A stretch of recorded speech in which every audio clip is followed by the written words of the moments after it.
Night madam ఎందుకు రాలేదు? మా చెల్లెలతో కబుర్ చేయడం నచ్చలేదా?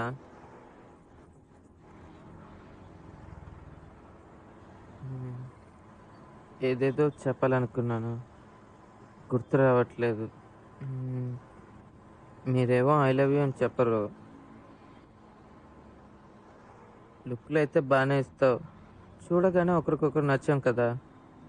నోరు తెరిచి ఐ లవ్ యూ అని అనొచ్చుగా! ఆ!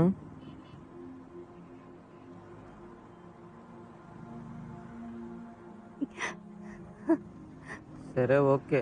బతిలాడంతే ఒప్పుకోరుగా?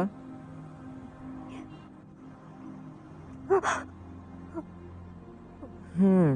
నేనే చెప్తాను. ఊరికే చెప్తే బావుండదని నేనే కొట్టుకెళ్ళి ఈ గిఫ్ట్